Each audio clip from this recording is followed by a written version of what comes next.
आप लोग सत्यनारायण भगवान की कथा कराते हैं, पंडित जी आते हैं और पंडित जी को आप लोग दक्षिणा कितनी देते हैं?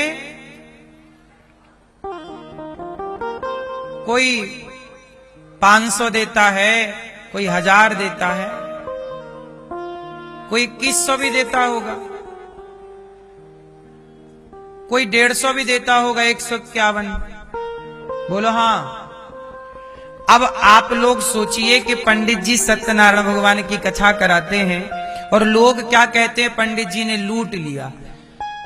सत्यनारायण भगवान की कथा होने से कितने लोगों का फायदा है?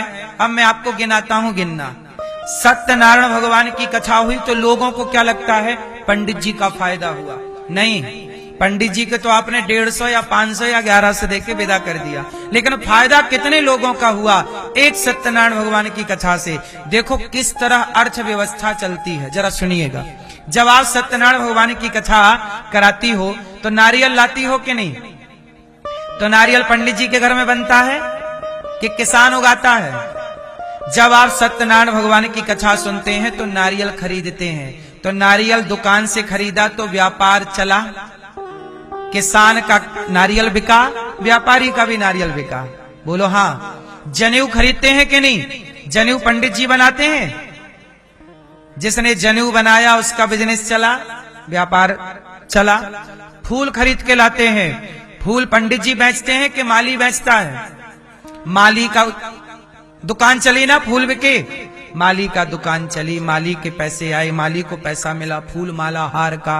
सुनो, जब आप सत्यनारायण भगवान की कथा कराते हो तो आप लोग दिया लाते हो, घड़ा लाते हो, तो घड़ा कुम्हार बनाता है कि पंडित जी?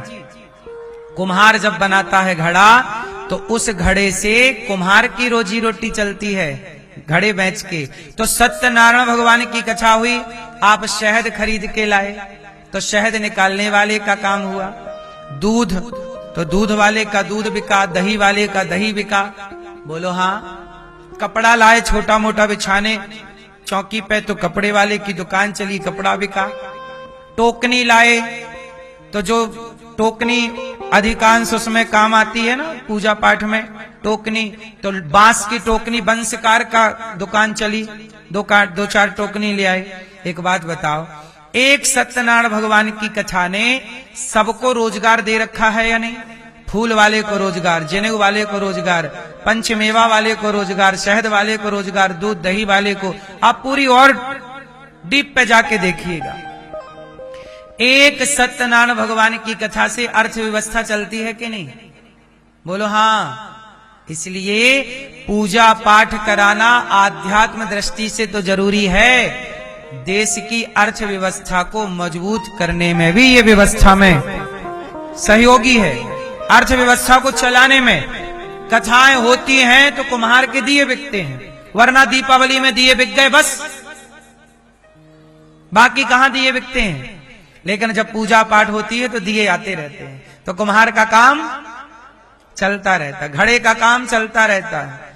फिर ये व्यवस्थाएं हैं। ब्राह्मण केवल अपने लिए 500 रुपए 1000 रुपए नहीं ले, आपने ब्राह्मण को 1000 रुपए दिए होंगे तो घड़े वाले को भी 100-200 रुपए दिए ही होगा आपने, 200-500 रुपए। बोलो हाँ। फिर सबका चला के नहीं? एक ब्राह्मण के पूजा करने से समाज की, हर समाज की। अब ये बताइए, मोची का काम क्या है? जूता सिलने का। बताओ, जूता सब लोग पहनते हैं कि नहीं? और आज जूता कितना महंगा आता है। हमारे मोची भाइयों का जूता आप लोग पहनते हैं तो मोची को रोजगार मिलता है कि नहीं? लेकिन आज के युग में अब मोची का जूता कोई नहीं पहनता, अब तो बड़ी बड़ी कंपनियां जूतों को बेच रही हैं। एक्चुअली हुआ क्या कि मोची यदि अपने जूते का काम करता और जूता मोची ही बनाता तो भारत का मोची बहुत संपन्न हो जाता, लेकिन बड़ी बड़ी कंपनियां आ गई जूते की। अब जैसे बढ़ई का काम लकड़ी का था, अब बढ़ई लकड़ी बनाता ही नहीं, बड़ी बड़ी कंपनियां लकड़ी बेच रही हैं, फर्नीचर बेच रही हैं, कंपनियों का फर्नीचर बिक रहा है। अब बढ़ई तो पता नहीं कहां चला गया बेचारा। बोलो हाँ। हमारे यहां पहले कोई बेरोजगार नहीं था, क्यों? क्योंकि सबको जन्मजात काम था। आज बेरोजगार इसलिए हो गए क्योंकि हमने अपना निज धर्म छोड़ दिया है। ब्राह्मणों ने अपने ब्राह्मण का पांडित्य कर्म छोड़ दिया, क्षत्रियों ने अपना क्षत्रिय धर्म छोड़ दिया, वैश्यों ने अपना वैश्य धर्म छोड़ दिया, शूद्रों ने अपना शूद्र धर्म छोड़ दिया। इसलिए कहता हूं जो जहां है वो अपने कार्य को अपने पैतृक तरीके से करे, वो वहीं सफल होगा और उसे रोजगार तलाशने की जरूरत नहीं पड़ेगी। हमारे यहाँ सदियों से अच्छा बेरोजगारी इस देश में कब से बढ़ी है? अभी 50 साल से बेरोजगारी है, बल्कि और 40 साल से। बोलो हाँ, इस देश में बेरोजगारी की समस्या केवल 40 साल से, बल्कि 40 भी नहीं और 30 साल ले लो आप। 30 साल से बेरोजगारी है। 30 साल पहले ये भारत हजारों साल से चला आया है, तब तो कभी बेरोजगारी नहीं किसी को सताई, क्योंकि यहां सबका काम था पैतृक, उसी को ठीक करते थे लोग, चलाते रहते थे। अब आजकल अपना काम छोड़ दिया लोगों ने। आजकल लोग व्यवस्था को मानने को तैयार नहीं है। ब्राह्मण, क्षत्रिय, वैश्य, शूद्र, ये चारों एक दूसरे के पूरक हैं। हम चारों एक दूसरे के क्या हैं? सहयोगी। हम एक दूसरे के विरोधी, लेकिन नेताओं ने हम चारों को एक दूसरे के विरोध में खड़ा कर दिया, आपस में लड़ाया। और हम जातवाद पे ऐसे लड़े कि अंग्रेजों ने भी लड़ाया, और लड़ा करके भारत की सोने की चिड़िया लूट कर अंग्रेज ले गए, और हम लोगों को 200 साल तक अंग्रेजों ने गुलाम बनाया। हाँ या ना? भारत के ब्लड में आज भी वही विचारधारा है लड़ने वाली। गुलाम थे ना, तो गुलाम होने की आदत हो गई है। आप अभी भी गुलाम ही हैं, आप एक तरीके से समझ लीजिएगा। आज भी आप लड़ रहे हैं, उन्होंने लड़ाया तो लड़ रहे हैं। अब आप आजाद हैं, लड़िए मत, सनातनियों प्यार से रहो। और देखो ना, हिंदू हिंदू ही लड़ जाएगा तो पहले भी तुम गुलाम बने। हिंदू की समस्या ये है कि वो मुसलमान को भले राजा स्वीकार कर लेगा, भले अंग्रेजों का गुलाम बन जाएगा, पर किसी हिंदू का साथ नहीं देता ये हिंदू। ये बड़ी समस्या है। हिंदू अपनों का साथ देते तो गुलाम ही क्यों होते? लेकिन हिंदुओं ने क्या किया कि अपनों के साथ गद्दारी करके अंग्रेजों को राजा बना दिया कि तुम्हारी गुलामी कर लेंगे पर हिंदू की नहीं करेंगे, इस राजा के अधीन नहीं रहेंगे। आपस में ना लड़े होते तो ये स्थितियां ना होती। अब भी समय है कि भाई प्रेम से रहो, आपस में ना लड़ो किसी के लड़ाने से। हमारे यहाँ शिक्षा पर सबका अधिकार था। सुदामा जी और कृष्ण जी एक साथ पढ़े कि नहीं? इसका मतलब जो नेता लोग भड़काते हैं कि यहाँ सबको पढ़ने का अधिकार नहीं था कि नहीं? जोर से नहीं था तो कृष्ण कैसे पढ़ गए? सांदीपनी जी के यहाँ लोग कहते हैं ना कि केवल ब्राह्मणों को पढ़ने का अधिकार था, ब्राह्मणों ने सबको पढ़ने नहीं दिया।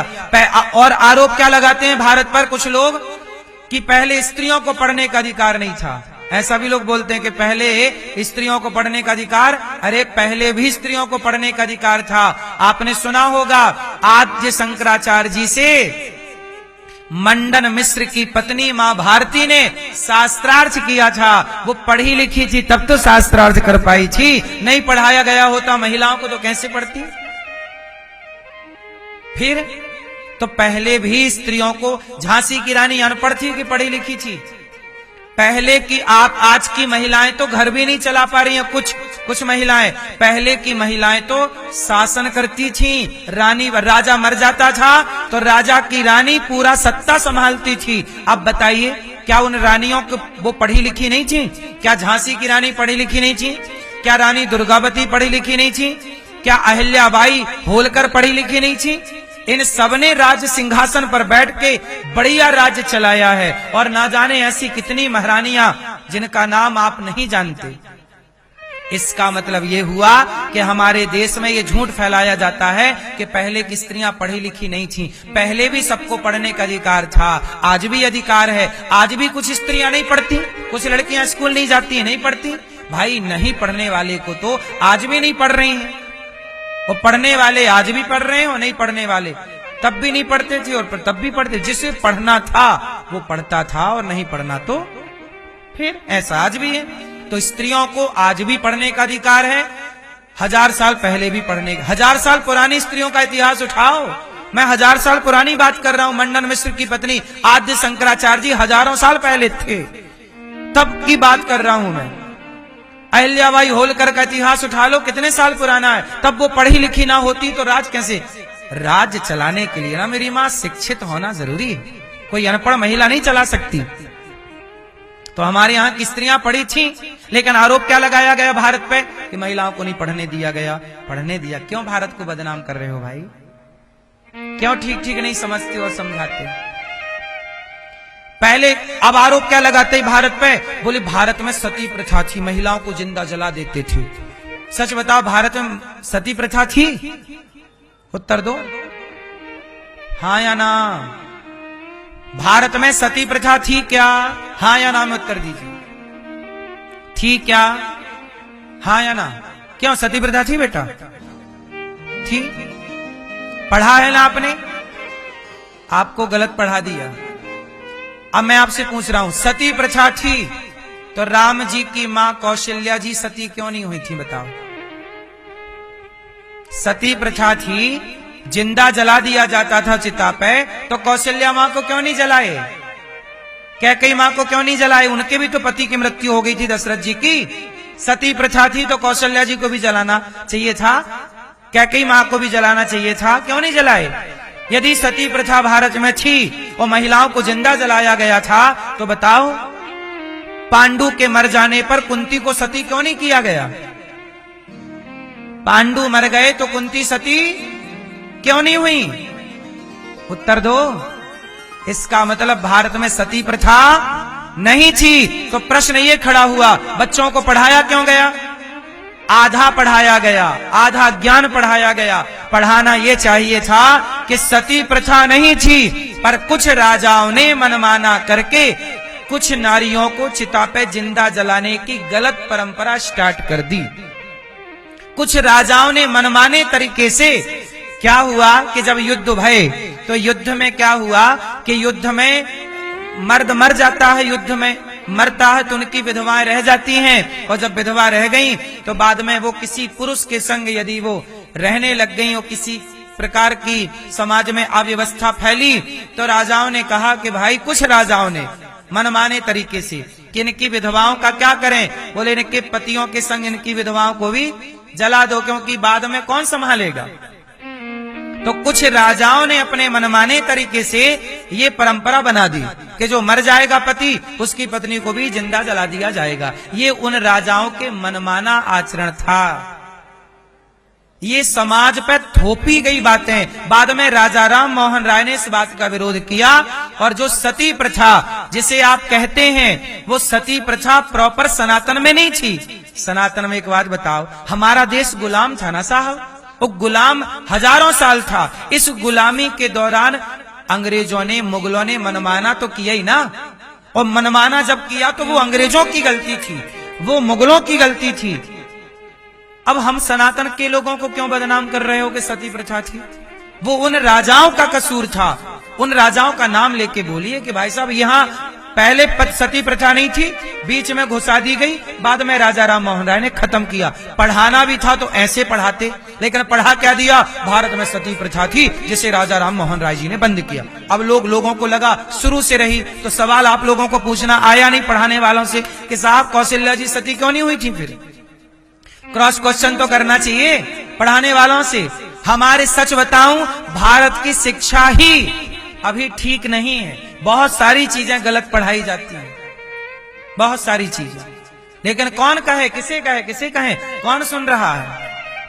और आप लोग हैं कि सब गूंगे बन के अनिरुद्धाचार्य का विरोध तो कुछ लोग करेंगे, लेकिन जो गलत पढ़ाई हो रही है उसका विरोध नहीं करेंगे, जो गलत चल रहा है उसका विरोध नहीं करेंगे।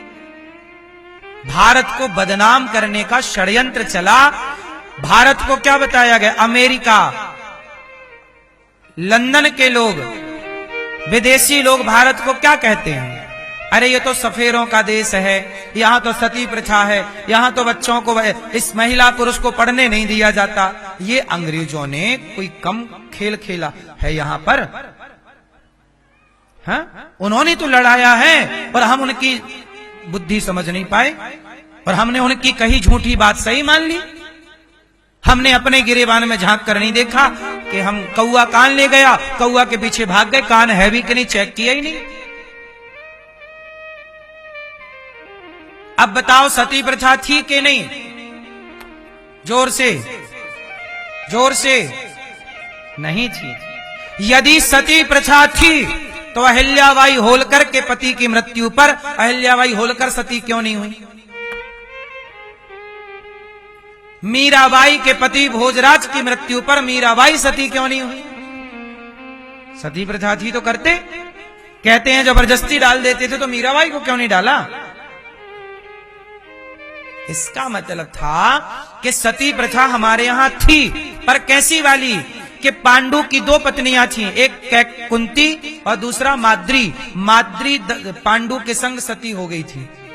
सती हो गई मतलब स्वयं से जाके चिता पर बैठ गई। जिसे सती होना है वो अपने से जाके हो सकती है, ये स्वतंत्रता थी। जैसे मेघनाथ की पत्नी सिलोचना मेघनाथ के मरने पर सती हो गई, पर रावण के मरने पर मंदोदरी सती नहीं हुई। बाली के मरने पर तारा सती नहीं हुई, पर मेघनाथ के मरने पर उनकी पत्नी सती हो गई। तो जिनको सती होना था वो होता, और नहीं होना था तो स्वतंत्रता थी। ये नहीं था कि आपके हाथ पांव पकड़ के और जबरदस्ती चिता पर डाल दिया जाए। ऐसा आरोप हमारे सनातन पर कुछ लोगों ने लगाया, बुद्धिजीवियों ने लगाया, लेख लिखे और आर्टिकल लिखते रहे। हम लोग मान लिए कि सही बात है। हमने कभी स्टडी की नहीं, अपने सनातन को देखा नहीं, टटोला नहीं। सोचो कितना गलत पढ़ा दिया। पढ़ा दिया कि हम बंदर की संतान हैं, डार्विन की थ्योरी पढ़ा दी। अरे हम ऋषियों की संतान है भाई, हमें काहे तुम बंदर की संतान बता रहे हो? हमारे यहां तो प्रॉपर गोत्र है, हमारे यहां तो पूरी वंशावली है। जिस दिन सृष्टि हुई हमारे वेद प्रमाण है। मुसलमान कुरान को प्रमाण मानता है, ईसाई बाइबल को प्रमाण मानता है, तो हम सनातनी अपने वेद को प्रमाण क्यों ना माने? और वेद ही सबसे प्राचीन है, ये दुनिया मानती है, तो वेद को प्रमाण क्यों ना मानो भाई साहब? वेद कहते हैं कि हम ऋषियों की संतान है, तो तुम काहे डार्विन की बात सुन रहे हो? डार्विन तो आज से कितने साल? तुलसीदास जी 1554 में आए और लगभग डार्विन 1800 की यही उनकी तिथि होगी। 1700-1800 के बीच में आज 2000 चल रहा है, 2025 चल रहा है, फिर 19 और 18 ले लो, 200-300 साल पुराने डार्विन है। और तुलसीदास जी 1554 के हैं। आज से लगभग आप ये मान लीजिए 600 साल पर, लगभग 500-600 साल। तुलसीदास जी ने रामायण लिखी, रामचरितमानस लिखी। तुम राम की सेना में देखो ना, राम की सेना में भी तो बंदर हैं।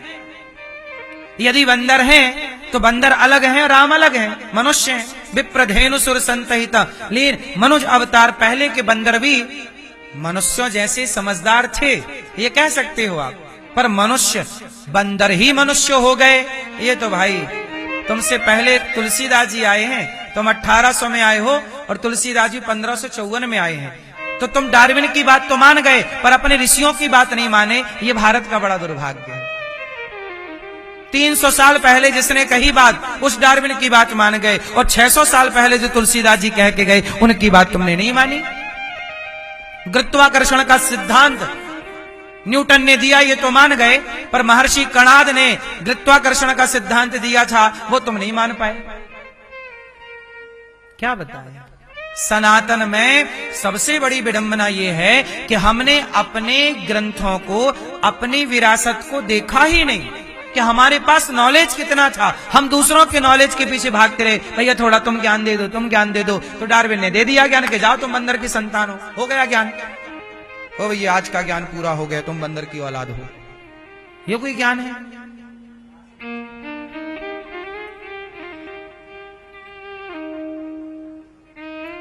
कितनी मूर्खतापूर्ण बातें बच्चे पढ़ रहे हैं स्कूल में और नंबर पाके पास फेल हो रहे हैं। जिस सिद्धांत को पढ़ाना चाहिए वो पढ़ा ही नहीं रहा कोई। गा से गधा पढ़ा रहे हैं स्कूलों में, गा से गणेश नहीं पढ़ा रहे हैं।